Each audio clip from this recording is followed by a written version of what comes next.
Well, it's that special time of year when we all get together with our friends and family and we celebrate Christmas. Now, you're probably wondering, what Christmas Ninjago content is there? Because it's very sparse. You know, we have that Christmas Lego set that was made for employees only back in 2021, I believe.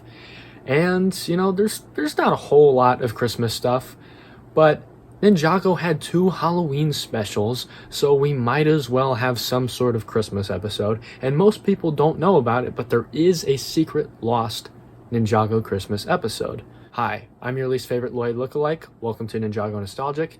And today we are going to be looking into Can of Worms.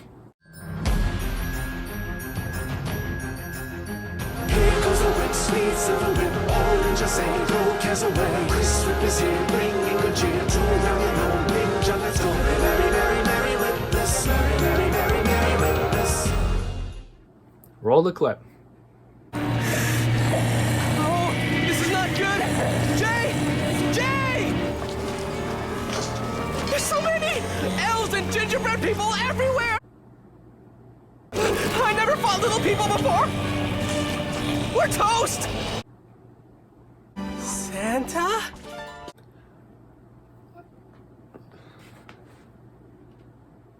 Don't tell me I brought my Christmas tree out here for nothing, and the Santa hat out here for nothing.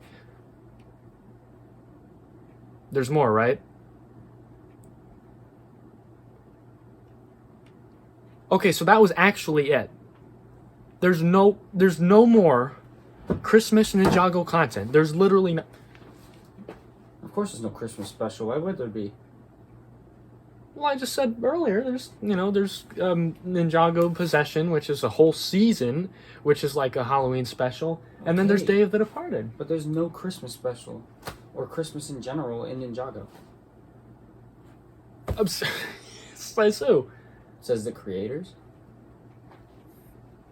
Oh, well, they can go and fuck. Oh, I know. We could do a live action Ninjago segment. People love that stuff. But instead of Lloyd saving Christmas, something else Ninjago Christmassy. I mean, we could. But doing the same thing twice in 2 years? Don't you think that'd, be a little boring, a little repetitive? Yeah.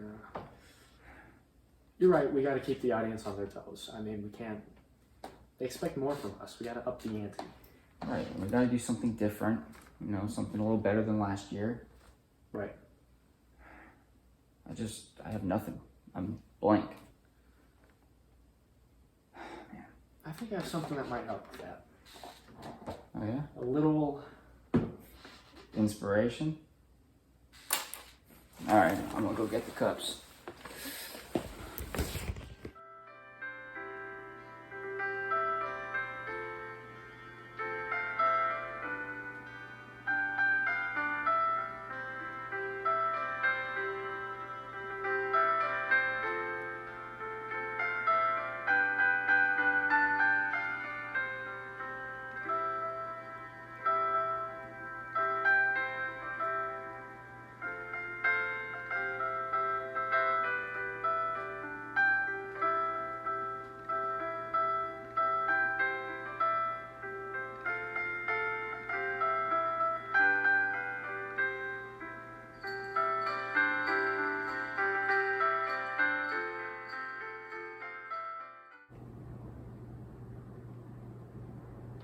Okay, me and my friend Brandon are just kind of degenerates. I'm going to be totally for real with you on that. A 9/11 Christmas. And to the YouTube manual reviewer who's watching this video, we did not actually drink alcohol at all. Totally. Moving on.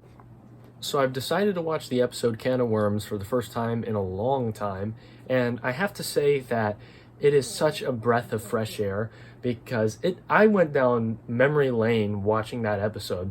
I've been used to watching newer Ninjago, so seeing older Ninjago, it was so nostalgic for me, and it really did make me have some sort of appreciation for the past because I don't see Season 1 getting a lot of respect in the Ninjago community these days, and I think that's sad because Season 1, there's a lot there to love about it, and actually I was taking notes when watching this episode because I realized how pivotal this episode was to the beginning of Ninjago.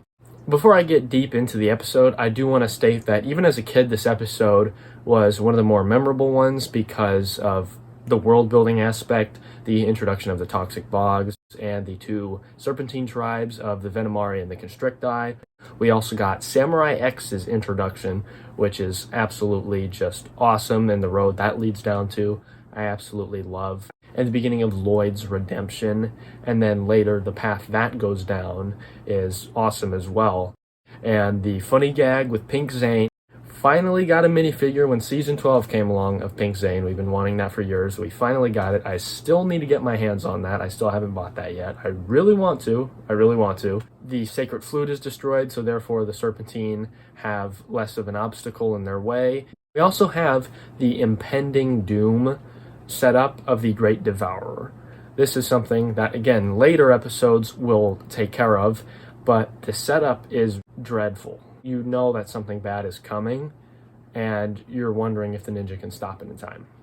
Okay, I know I've been gushing over this episode and hyping it up before actually getting into the substance itself, but I do want to say that this is one of the funnier episodes of Ninjago. I was watching it, and I was like, damn, this made me smile, this made me chuckle. I think that if you want a funny episode of Ninjago, Can of Worms has its funny moments. Boys, I get first dibs on? No dibs. But now we'll finally get into the episode, Can of Worms. We start off the episode with Lloyd just being an absolute troll, pranking the ninja, and I love how they don't even check the veracity of Lloyd's statements. They just automatically assume it's each other, which is funny because he wasn't even an ally in the last episode, so it's funny that they trust him that quickly. And then we later find out this was part of Master Wu's plan for the lesson that day, was the danger of rumors and how you shouldn't buy into them, which is something that would come in handy a lot later in the episode when the ninja use it against the Serpentine. So after the shenanigans, the ninja realize they have to go after Pythor, which they now know how to do because they know that he's opening the two last Serpentine tombs.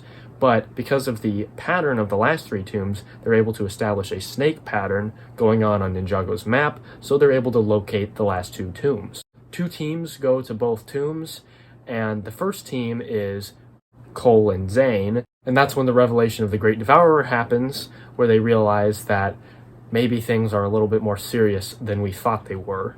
They realize that Kai and Jay are walking into a trap at the Toxic Bogs. They head over there. This really just crazy scene of all the snakes confronting the ninja. Kai gets sprayed with Venomari venom, which gives us, the Christmassy part of this episode. And some other very, very funny moments of the episode as well.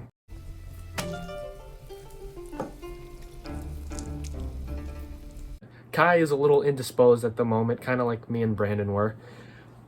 Allegedly. For the YouTube reviewer, allegedly.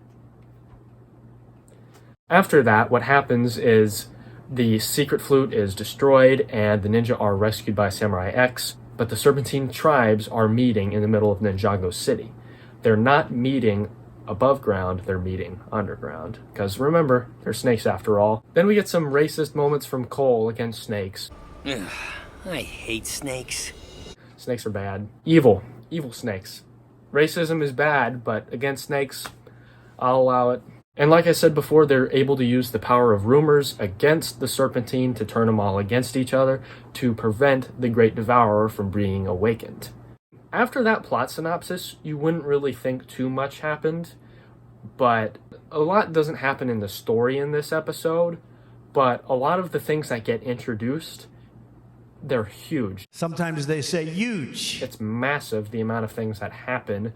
While at the same time, things don't happen in this episode. It's really crazy. It's a bit of a paradox, but this episode was really awesome. I loved this episode, and I just want to say that I think that this would be fine for watching around Christmas, even if it is just for a couple of seconds in there. I think it's kind of funny that I'm making an entire episode based off of this. But I really do hope you guys enjoyed. I hope you enjoyed watching it. If you like anything and everything Ninjago, make sure to subscribe so you can see more of your least favorite Lloyd lookalike. Follow me on Instagram and X. I got some stuff on there. Mostly Instagram.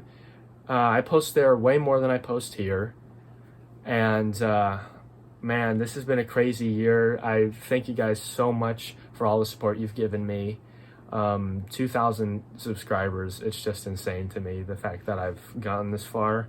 And the fact that you guys are still watching, I appreciate it a lot. And I just want to say thank you for watching so much. I really do appreciate it. And remember, Merry Christmas and a Happy New Year.